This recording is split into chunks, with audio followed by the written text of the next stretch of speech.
Et bien bonjour à tous messieurs dames, j'espère que vous allez bien, c'est Fuku. Aujourd'hui nous sommes le 14 juin 2023, exactement 23h08, les marchés ont tous clôturé. Nous avons un CAC 40 qui a fini en légère progression de plus 0,52%, 7328 points. On a accroché la barre des 7300, on l'a même gardé, j'ai envie de vous dire. Et tant mieux d'ailleurs, avant la clôture assez, comment vous dire, ouais, pas terrible, j'ai envie de vous dire, des marchés US. Enfin bref, on verra ça tout de suite après. L'Eurostox plus 0,56, on est à 461 points. Le DAX plus 0,49, 16 310 points. Le FTSE 100 plus 0,10, 7 602 points. Le Dow Jones moins 0,68, on est à 33 979 points. Le Nasdaq plus 0,39, petite hausse pour le Nasdaq, toujours en très grande forme le Nasdaq, 13 626 points. Et le Nikkei 225, 1 plus 1,47, 33 502 points. Le pétrole Brent 73,57$, le 11 d'or 1942,05$, l'euro USD qui repasse, je crois qu'il n'était pas passé, au-dessus des 1,08, pardon, donc là ça s'est fait en tout cas, 1,084$, le Bitcoin 25 919$, on repasse encore en dessous de la barre des 26 000, palmarès USRD, Rallye plus 39,25, Inventiva plus 26,47, Casino Guichard plus 21,02. Au niveau des plus fortes baisses, on a SLB qui fait moins 2,87, Savantia qui fait moins 3,28 et OC Umuno moins 3,29. Alors aujourd'hui, bon, grosse journée quand même, on va pas se mentir. On a eu beaucoup d'indicateurs et surtout les derniers qui viennent de tomber, c'est-à-dire le hausse de taux de la Fed qui ne s'est pas fait. Voilà. Donc bien évidemment, bon, ça n'était pas une grande surprise. On savait que il y aurait une petite pause. Mais c'est la suite qui nous intéresse forcément. C'est que la suite, en fait, Jérôme Powell, il nous a dit que voilà, il y aurait peut-être encore 2 autres tours de vis à faire avant du coup septembre, je crois, septembre ou avant la fin de l'année. Ce qui veut dire que forcément, de coup de vis, on espère que c'est de 25 points de base. Je pense que ça sera ça. En tout cas, c'est ce que prévoit aussi le consensus. Donc voilà, écoutez, c'est ce qui s'en est résulté un peu de cette conférence de Jérôme Powell, qui s'est finie à 21h et quelques, je crois, heure française. Donc voilà, après, bon, ça a été assez compliqué, je vous avoue. Bon, apparemment, il y aurait une inflation corps très collante, j'ai envie de vous dire. Oh, c'est rigolo comme jeu de mots. Il est vrai, oui, d'accord, mais bon, on voit quand même que sur l'ensemble, l'inflation est en train de réduire drastiquement. D'ailleurs, on s'en est fait une joie hier. Bon, il n'est pas encore assez satisfait, il va falloir donner encore 2 autres coups de vis. Attention parce que demain c'est la BCE qui va parler. Là on parle pas du tout sur le même ton. Christine Lagarde, j'ai envie de vous dire, là je pense que la pause on peut, on peut l'oublier en fait. Impossible de faire une pause à mon avis, donc écoutez, restons quand même assez attentifs sur ce que va dire Christine Lagarde demain, sur la hausse des taux de la BCE, parce que à mon avis, c'est sûr et certain, on va se prendre 25 points de base au minimum, messieurs dames. Donc restons attentifs en tout cas pour demain. Calendrier d'annonce économique, du coup, on a eu au niveau du GBP, et forcément, attendez, je vais vous la mettre en français quand même. On a eu au niveau du GBP, pardon, le PIB, on a eu forcément le PPI aussi aux US. Bon, ça n'a pas fait tant bouger que ça, on était quand même pas mal dans le vert, déjà en ce début de journée. Et on a attendu forcément la décision des taux d'intérêt de la Fed à 20h, heure française, et 19h et 20h30, au niveau des US. Hop là, pardon, je vous ai oublié de vous mettre le jour prochain. Excusez-moi, autant pour moi. Alors, pour demain, du coup, on aura la balance commerciale japonaise à 1h50 du matin. La production industrielle chinoise à regarder d'assez près. On va voir si ça dégringole ou pas. Là, on est vraiment sur des indicateurs qui se cassent la gueule. Regardez, en valeur précédente, on avait quand même un bon 5,6%. Là, on n'est plus qu'à 3,6%. Est-ce que les 3,6 vont tenir? Est-ce la grande question? Ça sera la grande question de ce soir. En tout cas, je vais regarder ça aussi d'assez près, j'ai envie de vous dire. Après, on aura forcément la décision des taux d'intérêt de la BCE et le taux de facilité des dépôts dans le même temps. Et puis, on aura la vente au détail, quand même, il ne faut pas l'oublier, au niveau des US. Et suivi aussi à 14h45 de la conférence de la presse, bien de Christine Lagarde. Voilà qu'est-ce qui clôturera en tout cas cette journée de jeudi. Du coup, sur les marchés, on a un CAC 40 qui avait bien monté. On était peut-être... on était allé chercher les 7360, 7370 même pendant un moment. On a pas mal reculé comme la plupart des indices en fait.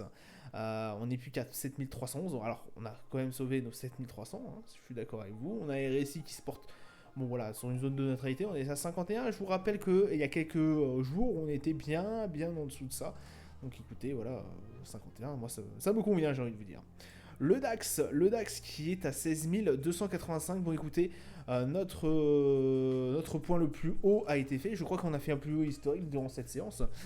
Certes, on n'a pas clôturé sur le plus haut, mais quand même, il faut le souligner. On est très proche toujours, avec forcément cette grosse résistance qui se situe aux alentours des 16 400. Et on est à un support forcément qui nous maintient hors de l'eau quand ça va pas. On est autour des 16 000. On a eu une difficulté assez incroyable à le recasser par derrière. Puisqu'il a joué plutôt office de support, oui, résistance. Si vous voulez, puisqu'on était descendu un peu pour aller chercher la barre des 15 610 pendant un moment. Là, on est réussi à sortir. On est 16 400, ça sera notre objectif. Le Brent qui joue aussi toujours comme d'habitude au yo-yo. On est aux alentours des 73,60. On a fait un bon gros départ à l'achat ce matin. Voilà, on allait en chercher les 75. 75-30, 75-50, on a peut-être même été chatouillé un peu les 76 pendant un moment. Mais en tout cas, écoutez, c'est toujours baissier dans l'ensemble pour notre Brent, avec forcément un RSI qui le montre, 43 au niveau du RSI. On a un MACD forcément en tendance baissière, donc écoutez, pour l'instant, rien de très folichon au niveau du Brent si vous êtes à l'achat. Par contre, au niveau de la vente, soyez quand même méfiants, on est sur une phase de range, comme d'habitude. Quand on est de 10 en 10. Phase de range, on fait très attention parce que quand ça se rapproche un peu trop souvent des 70, voire même si au bout d'un moment ces 70 venaient à être cassés, on aurait dans la seconde qui suit des appels de l'OPEP Plus pour faire une réunion pour encore nous balancer qu'ils vont réduire le quota de 1 million et quelques de barils pour faire remonter un peu le prix. Donc écoutez, restez quand même assez prudents sur le Brent en tout cas. Le 11 d'or, on a un 11 d'or, écoutez, pour l'instant, vraiment qui est au plus bas. Pendant un moment, on a été chercher les 1955, on est remonté. Là, méfiance, 1941. Bon, alors après, on a, comme je vous ai dit, on a une mèche qui est redescendue très basse, et qui a été même cherchée en dessous des 1930. Et puis pour remonter dans la journée en tout cas. Ça veut dire qu'on a des positions acheteuses aux alentours des 1930. Attention messieurs dames pour ceux qui passeraient en vente, en tout cas à ce moment-là, puisqu'ils ont décidé que 1930 ce support des 1950 serait cassé. Écoutez, à vos risques et périls, il peut avoir des grosses positions acheteuses comme on l'a vu là, bien en dessous. Donc vraiment méfiez-vous. On a un RSI au niveau des 42, au niveau du 40, on est à 42 au niveau du RSI. Donc quand même une tendance qui montre légèrement une baisse, forcément. Quand on est à 42, c'est pas top. Un MACD, aussi qui montre la tendance baissière. De toute façon, j'ai envie de vous dire, graphiquement, on le voit, que depuis début avril, enfin peut-être pas début avril, mi-mai, on a quand même le 11 d'or se casse un peu la gueule. Le S&P, le S&P, sky is the limit, j'ai envie de vous dire. 73 au niveau du RSI. Là, il est lancé, il fait plaisir à voir. J'avais déjà mis une résistance hier et elle s'est fâchée, je ne sais pas pourquoi. Me posez pas cette question, ça m'énerve à chaque fois. Je sais pas, je fais aucune manip, je fais pas de supre non plus pour supprimer les bas, les les résistances ou les supports que j'avais mis. Bon écoutez, voilà, hein, je l'ai replacé. On est aux alentours des 4376. Bon, on a sûrement un support aux alentours des 4004, comme on a pu le voir hein, sur les différents pics qu'on a eu.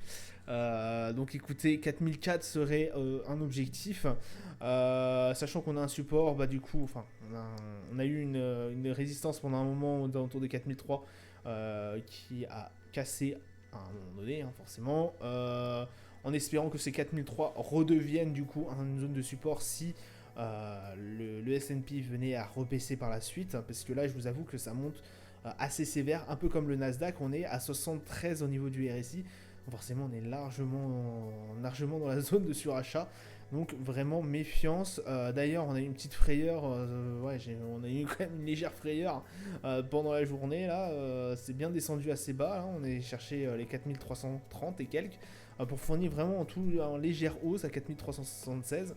Bon, on s'en sort plutôt pas mal hein, au niveau du S&P, mais attention pour ceux qui viendraient à l'achat.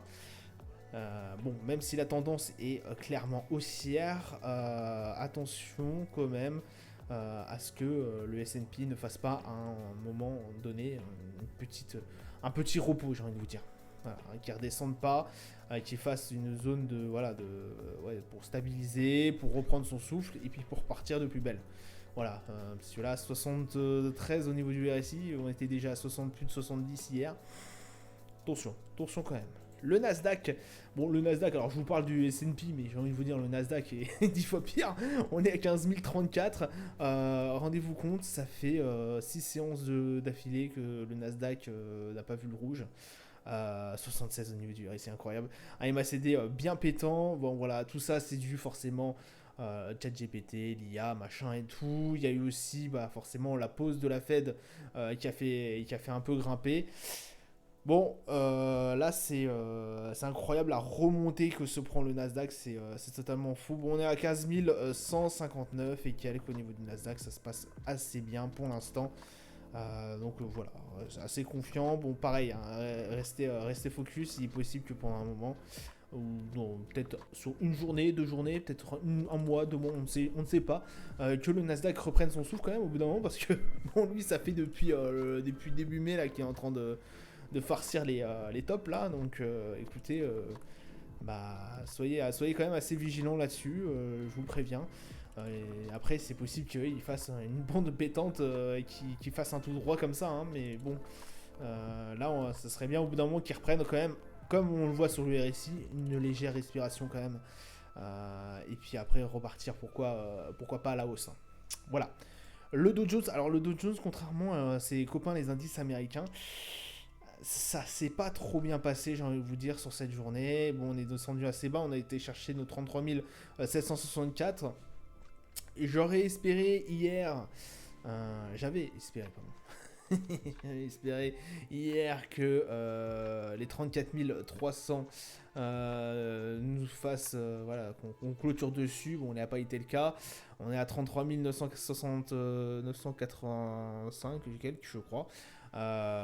Au niveau d'aujourd'hui, ça reste assez compliqué. On voit bien que cette résistance des 34 300, mais qui me gonfle incroyablement fort, on voit qu'elle elle stoppe net toute avancée, quoi, toute hausse. On le voit encore, hein, on a touché cette barre, on a touché cette résistance, on est reparti en baisse. Voilà. Donc après, à voir par la suite, mais vraiment, restons focus là-dessus. Un RSI à 59, donc quand même, qui marque une tendance haussière, hein, de toute façon, depuis la fin du mois de mai, on est quand même assez haussier au niveau du Dow Jones, on va pas se mentir, voilà. Là, ça a été une journée de baisse, mais bon, voilà, il faut l'accepter quand même. Un MACD, bon, qui a une petite tendance haussière qui s'en dégage, mais vraiment tout petit, hein. Voilà. Voilà, ça sera tout pour moi pour aujourd'hui. Je vous souhaite une excellente journée, une bonne soirée à vous. Je vous dis à plus tard. Ciao, ciao.